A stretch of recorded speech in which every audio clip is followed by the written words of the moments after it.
Yo, guys, welcome back to PAMI Reacts. We are back again, guys. So it's been like an hour or two since I recorded the previous episode, right? The previous reaction about Detty December, and I chanced upon one of my favorite podcasts now called Connected Mind. She's a Ghanaian podcast, right? And in this Ghanaian podcast, they were the host was interviewing a lady called, let me pull out her name again. Her name is Ivy Prosper. Yes, Ivy Prosper, right? Nah, Oh, come on. Here we go. Ivy Prosper. And she was part of the team, actually the social media manager of the Year of Return, the campaign that started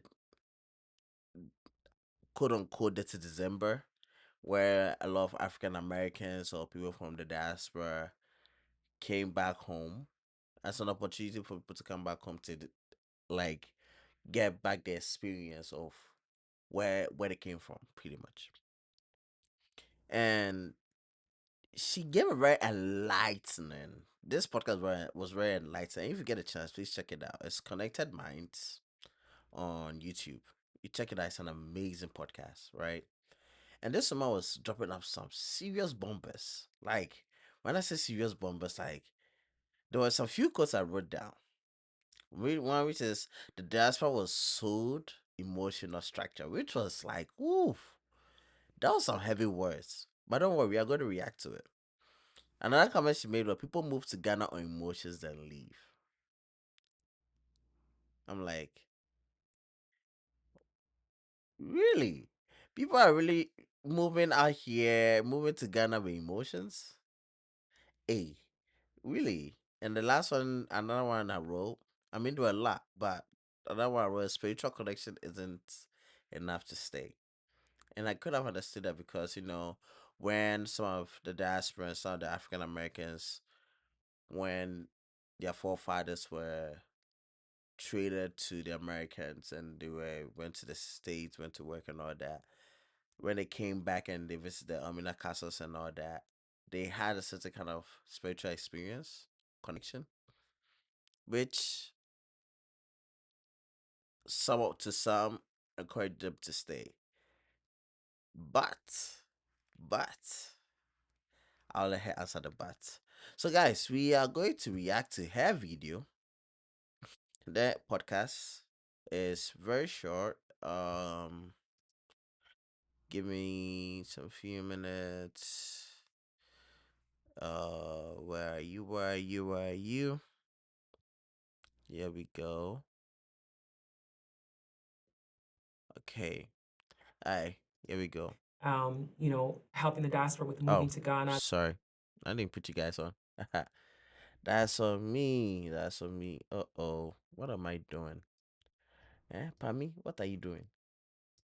Anyway, this is what happens when you produce everything. But Those anyway. kinds of things was supposed to be a collaborative effort with Beyond the Return and then the Diaspora Affairs Office. And it was supposed to be the follow up. But then COVID came and kind of made the momentum decline a bit. But then when the airports opened, it came back up.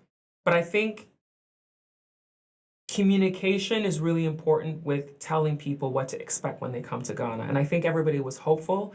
And what happens is when there's a lot of hope, sometimes you miss out on some of the realities of what's being shared with what's people should know. And that's what I try to do on my personal social media.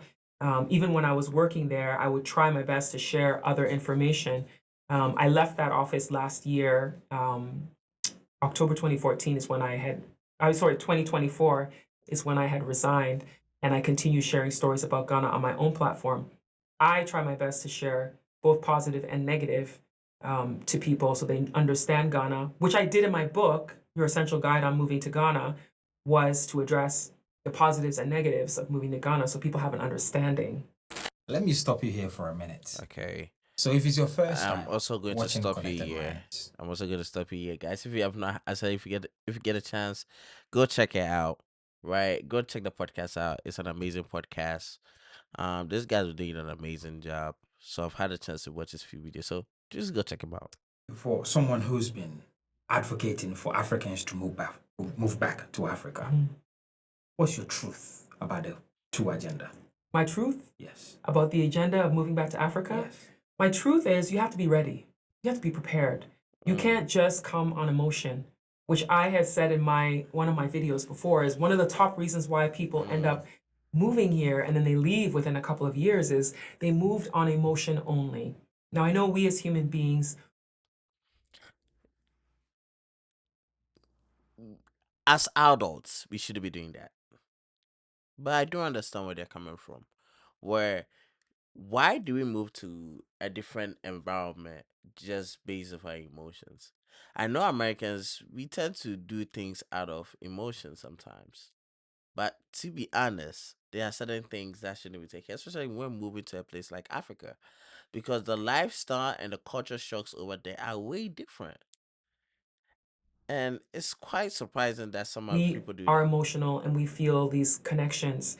And it's easy for us to make decisions like that. We do it in relationships. People make decisions based on emotion.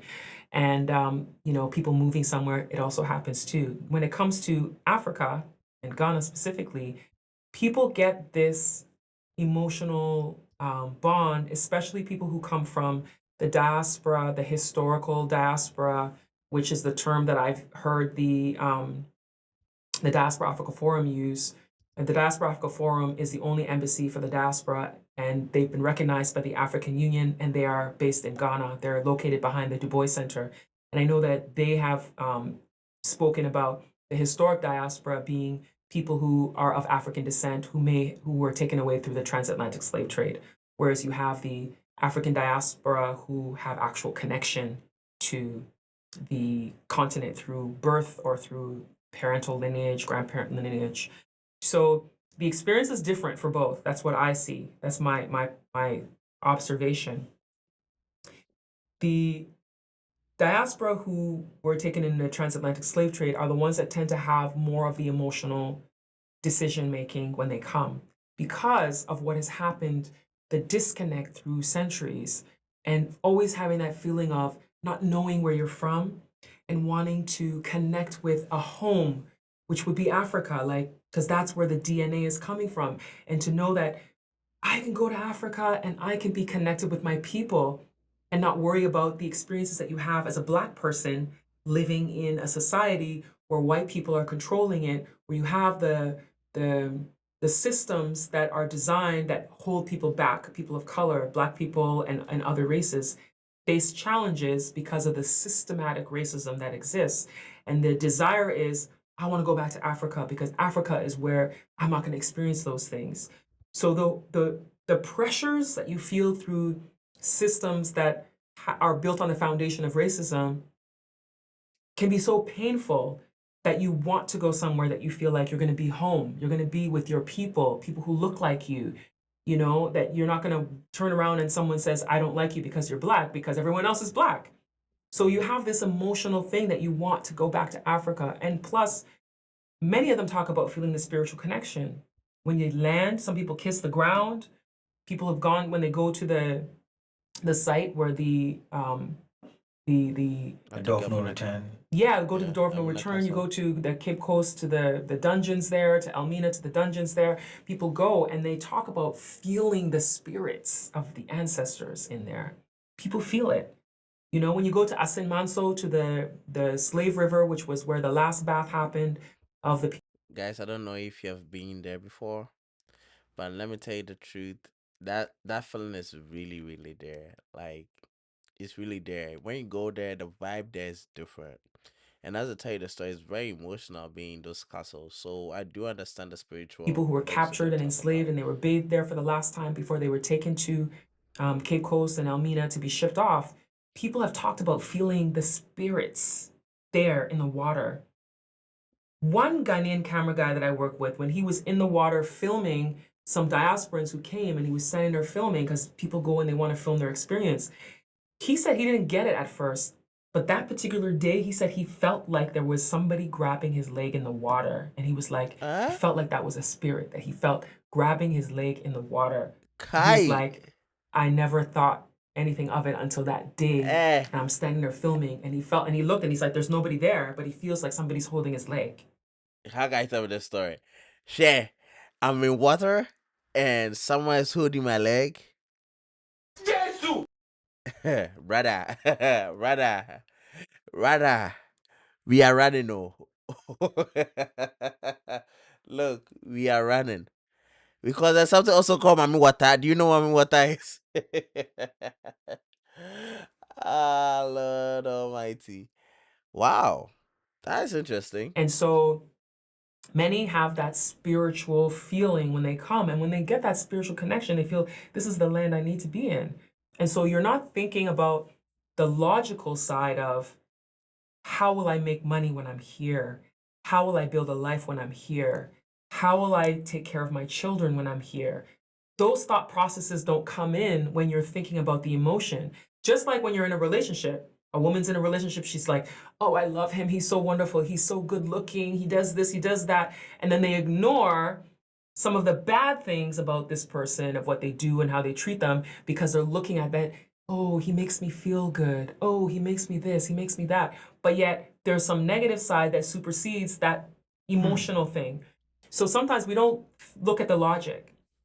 So if you're coming to Ghana, I always say, yeah, there's going to be some emotion in it, but don't let the emotion only be the reason you come.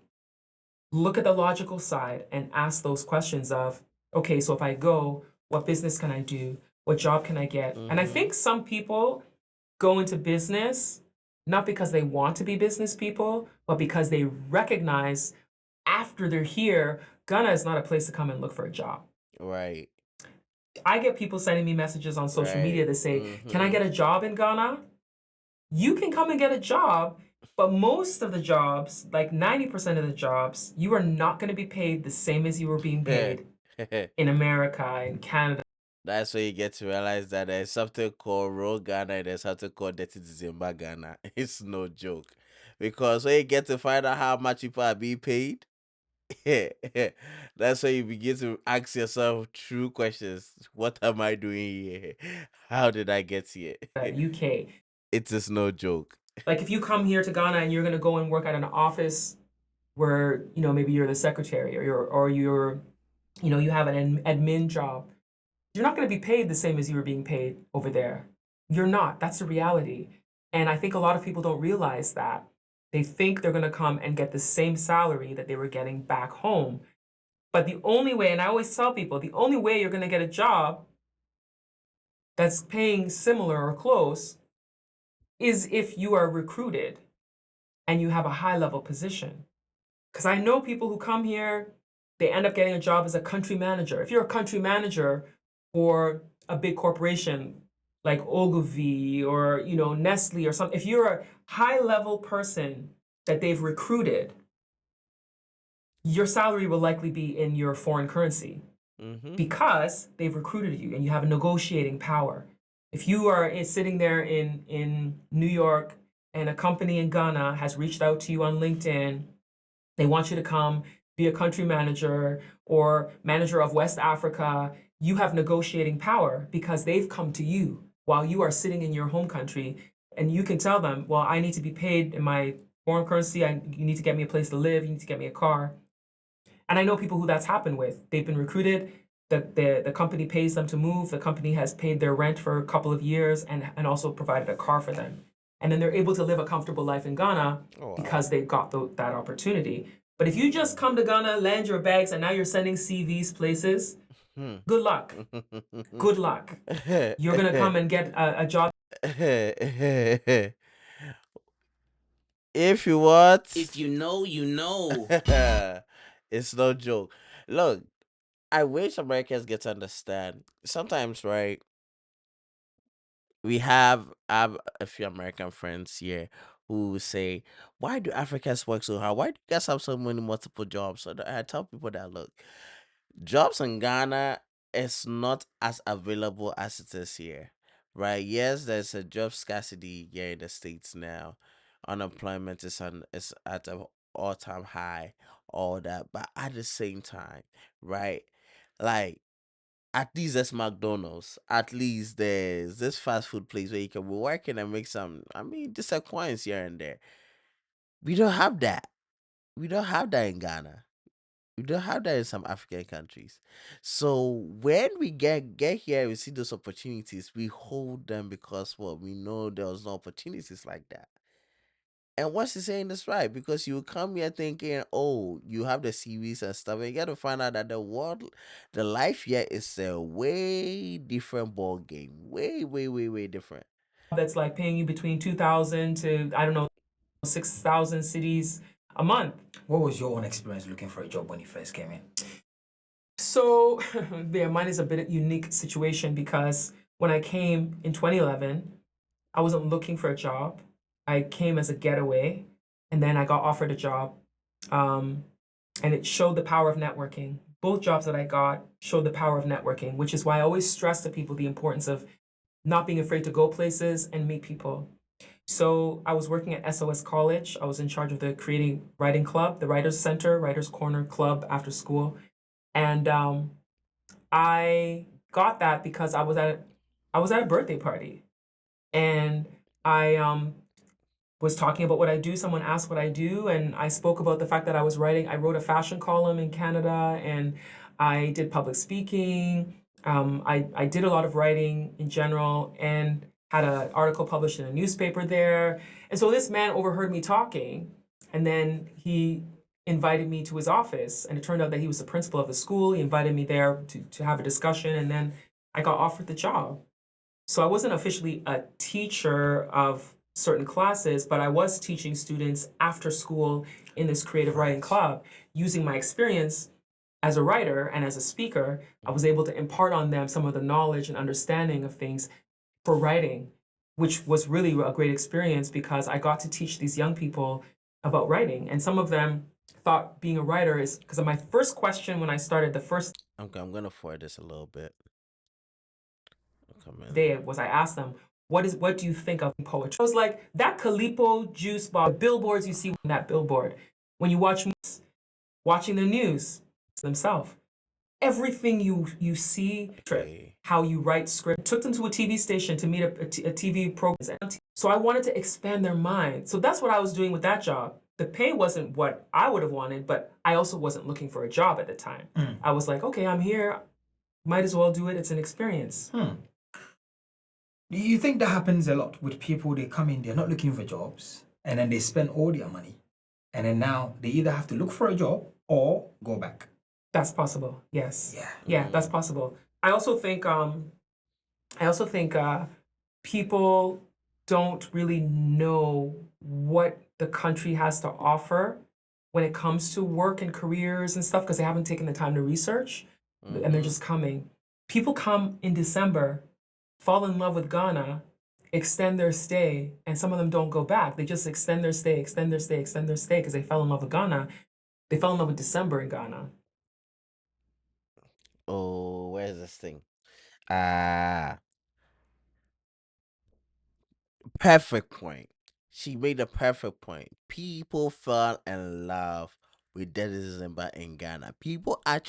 There are actually people out there who think that Dirty December in Ghana is how it is every single day.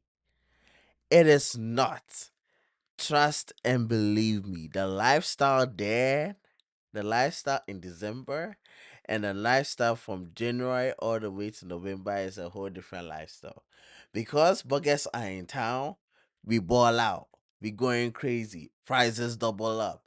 Like, yo, traffic everywhere. Cool. Parties. We party to 6 a.m., 7 a.m., 8 a.m., even sometimes 9 a.m. Great. Awesome.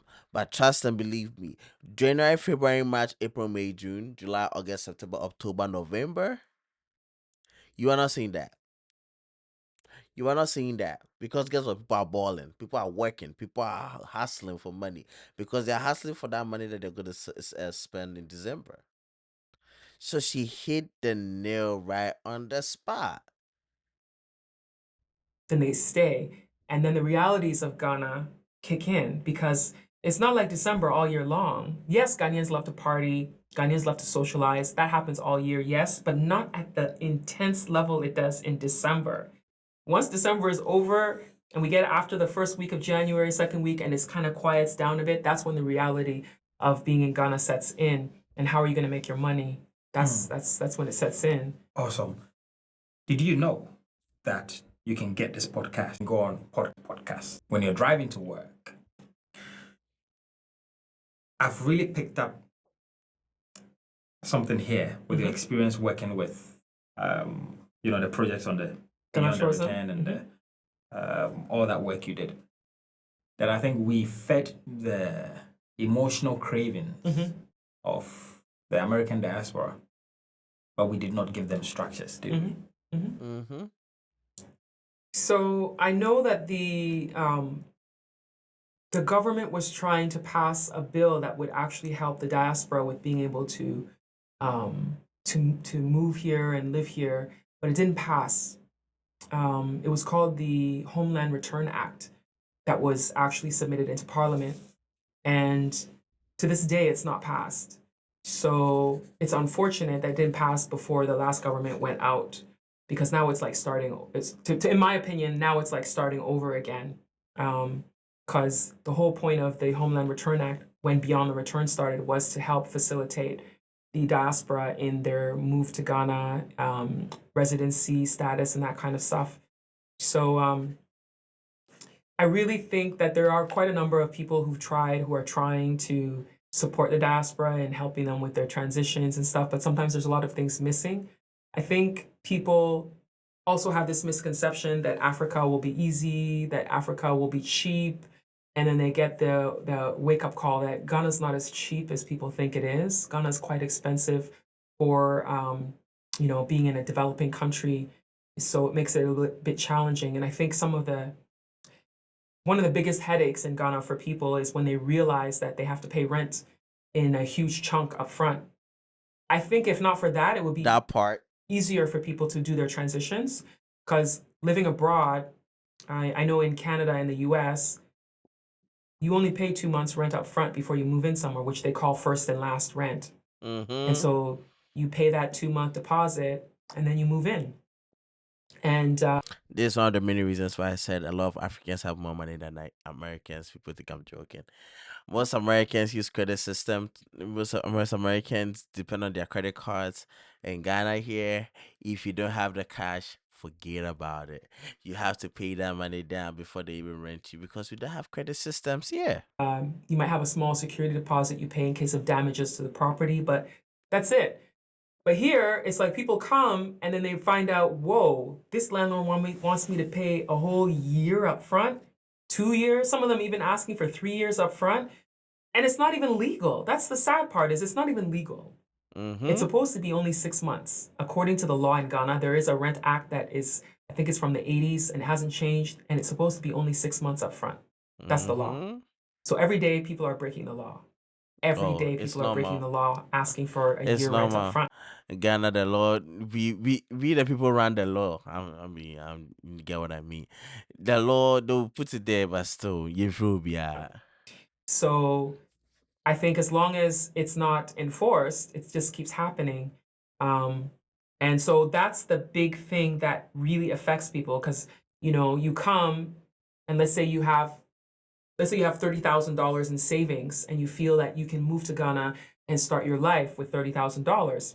If it wasn't for rent, you could, because almost all that money is going to go to your rent now. Yep. Especially because a lot of the diaspora want to live in a way that is comfortable, like how their life was before they came. Yeah. The average person coming from the West or coming from Europe is not going to want to live in a chamber and hall small place that's 600 cities a month. They're not going to want to live in those environments. They want to live in some of the apartments and houses that are in places like Laboni, East Legon, Cantonments, Ridge, and then if they can't afford those ones because they're more expensive, they might go out and go to like Oyarafa, maybe go to Abri. But some of them are discovering that it's expensive, and then they move even further. There's people who are in Cape Coast, Elmina, because it's less expensive to live there. I knew somebody who was living here and then ended up moving to Cape Coast because it was more affordable to live there. And it's helpful if you have a business that you can do anywhere. Because that's the other thing is people tend to stay here because whatever business they're doing is more successful if they stay in Accra. But Accra is also expensive. And you're going to say something? Yeah, I mean, do you think people actually move to Ghana to stay or just to experience Ghana? I think there's people who move here because they want to stay. There are some people who move here because they want to stay, especially when the reasoning for moving is part of the Back to Africa movement, part of the I don't want to be in an environment where I'm being suppressed because I'm a Black person. So those people, when they come, they actually move to stay because they're like, I want to wash my hands of being in the environment where everywhere I go, I'm a Black person. I just want to be a person. Right. Those are the ones that when they come, they want to stay. And they really try to make it work because they want to be in an environment where they're not the minority.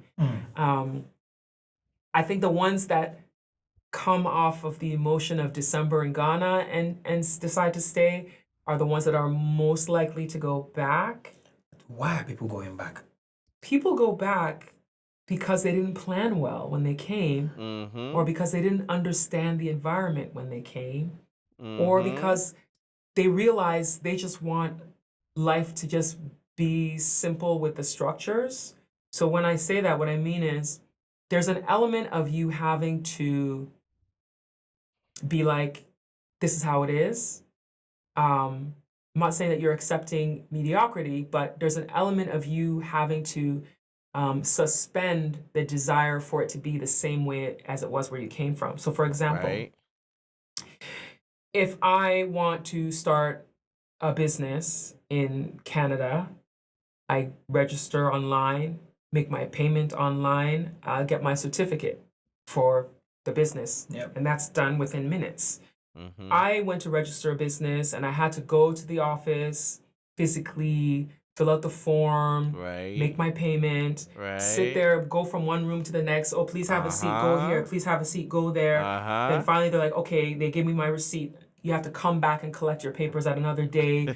Then you have to come back. Now you have to be in a queue all over again. Oh, please have a seat there. So it's like this whole thing of people be like, why this? Why that? Can't you just get it done? So those frustrations, some people don't have the patience for it. And it's like, I don't have the patience for this. Why should I have to deal with this all the time? Let me just go back to where I came from and deal with the being suppressed. It's like a trade-off. You're being suppressed, but you can live a life where you can get things done when you need them to get done. The roads are also an issue. Bad roads can make life very uncomfortable. Yeah. Especially some of these neighborhoods where the houses are beautiful, but then the road is bad getting there. And for some people, it's not worth it. They're like, why am I gonna destroy my car every time I'm going home? Because maintenance on cars is really expensive here. People are always spending money to maintain their cars because of bad roads, bad potholes somewhere. You know, not saying there's not potholes over there, because there are, but it's not at the level that you experience here that people will be like, why am I dealing with this? That every day I go home, I feel like I need a massage. When I go to work, I feel like I need a massage. Massage. Just the journey to get there. I have to check my tire pressure. I have to check my car. I have to clean my car every day. Anytime I wash my car, as soon as I step out of the house, my car is dirty. It doesn't even get a chance to even see the day of light. Like, there's a whole lot. There's a whole lot. We talk about transportation. Get in a car. There are some places you have to walk all the way to the main street before you can even get a taxi. So even the taxi, sometimes you have to pick up dropping. Dropping is pretty much you finding a driver and telling him where he wants to go. Normally, there's a difference between dropping and just normal taxi. Normal, like the regular taxi. When I say regular taxi, Ghanaians will get what I mean.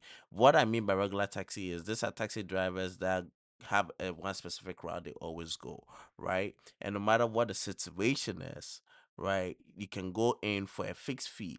But when you're talking about dropping is a taxi. You call it a taxi driver, giving him a specific location, and he will tell you the price, and he's going to charge you for all the seats that are empty in there. So if, let's say, driving from Tama to Accra costs 10 cities, right? And that's per individual, and it has 4 people. How much is that? 40 cities. Well, if you're taking a drop in from Tama to Accra as well, and you are the only one, you are going to pay 40 cities because you're not going to have people who are going to fill the seats. So that place, I'm telling you, bro, it's way different. So the bad roads and stuff play a huge role. We do not have good road networks. It's unfortunate. Those are some of the things that seem simple, but it's enough that it's a discomfort for some people that they don't want to deal with it. Also, culture. Culture is something that people don't take into consideration when you move somewhere. Anywhere you move, if there's a different culture, it's different. It's difficult to get used to sometimes. And there's one guy I met from Jamaica in 2019 who was like, he's tired of Ghanaians and the please, everything is please, yes, please, no, please this, please that. I'm tired of the please. He said it just sounded so annoying to him. You see your face? He said it was annoying to him because the use of the word please is so much in Ghana. It really is. And I said to him, I said, it is actually a direct translation from the language. Because a Ghanaian will be like, me paucho ai, me paucho debi, me paucho me koha, me paucho me pese me towe, me paucho. Right. So it's a direct It's just translation our to say, lifestyle. please, We yes, just please, polite no. Please, I people. want to go here. Please, I want to go there. We don't say that in English. The English language, you don't say, please, yes, I want what, please this, please that, please. It's overused here. So that for that guy, he found it annoying enough that he's like, he couldn't stay here because he can't stand hearing that all the time. But for a Ghanaian, it's like, well, that's being polite. So it's like everybody has their little thing. And then the other thing is not having access to debt, credit is a big one for people. Okay. Not having access to credit is a big one for people because here everything is cash up front. Right. If you want to fix your house, your windows need to be replaced. You're going to have to come up with what, 20,000 cities all up front to pay whatever it is to repair or fix something. Whereas over there, you can do a whole house renovation on credit. You get a loan and you make your monthly installments until it's paid. So it Right. makes life easier to do something immediately because you can make payments in installments. Things are done on credit abroad, and here everything cash up front. And if you want credit here, you have to go to the bank, you have to prove you have assets, they want collateral, Right. and then they want you to pay 30% interest here. So almost nobody takes loans here because it's too expensive. And most people don't have all that collateral that they're asking for. Over there, you build a good credit history, you can get a loan anywhere. You can get a Right. loan, you can get a mortgage. That's how people are able to they get multiple houses fast, and they're able to flip it and make a profit. So it's easier to start a business there too. Even if you have a good credit, you can go and get a loan, a business loan. You can get someone to get $20,000 to start their business. As long as you've had a business plan, you've been able to prove what you want to do, and you have a good credit history, you show that you'll be able to make the monthly payments, you get a loan and you start your business. But here, good luck. Good luck. Good and luck. So there's people who it's difficult to deal with that stuff. And also, Ghanaians are not always honest. Chai. Let's repeat it back for the congregation. Hold on. Also, Ghanaians are not always honest. Look, I'm gonna live it here. I'm gonna live it here, guys. All she has been saying, right, are just bars upon bars upon bars. She's just stripping who Ghanaians are, right, and the true reality when it comes to moving to Ghana. Like, if this are some of the things, and I wish that our higher ups are taking this, like, we'll get a chance to listen to this to understand the struggle and what it means to, like, deal with all these things. Because as much as we even talk about the diaspora and people who are trying to move to Ghana, these are the, excuse me, these are the challenges that our actual people are facing. These are the challenges they face every day, right? But the roads, the credit system, I mean, what? They have paying an apartment. I'm telling you, like, do you know what it takes to have the money to pay rent 6 months in advance? Do you know how much it is? Do you know how to, and also putting in my some of this rent I even paid in dollars sometimes. She knew she put, and I mean, that point. Nah, I'm sorry. I gotta repeat that one again. She said what? Hold on. Also, Kai. Ghanaians are not always honest. Shy. Again. Again. Ghanaians are not honest. This thing I've said, this thing she has said there, trouble. Anyway, guys, this is the end of the video. I mean, there's a few left. Get a chance, go to Connect Minds, go check out the interview. Actually went from the beginning because I didn't play from the beginning. She gives in good insight. She also gives out the playbook on if you want to move to Ghana, the things you should consider and all that. It is an amazing interview, an amazing podcast episode. Shout out to Connect Minds for this. It is amazing. I think it's gonna help not even just diasporas, but even be the ones that are from Africa that are trying to also who are aspiring to move back, because it gives us a heads up. Because some of us we have been here for a while and we don't know what's going on there, so we'll need that. Anyway, guys, this is PAMI. This PAMI reacts. Thank you for being here. Please, please, please do not forget to subscribe, comment, and like. Share with your friends as well, man. Share with your friends who aspire to move to Africa so they know what it means to move there. So that when they are planning, they plan well. It's not always vibes and inshallah. It's not all about the chilling and the party. Detty December is one whole different experience of what Africa is. If you want to really experience Africa, come during the time outside of this December, and trust and believe me, you'll be marveled by the experience. Anyway, have a good one, guys, and I will see you in the next video. Peace. I am out.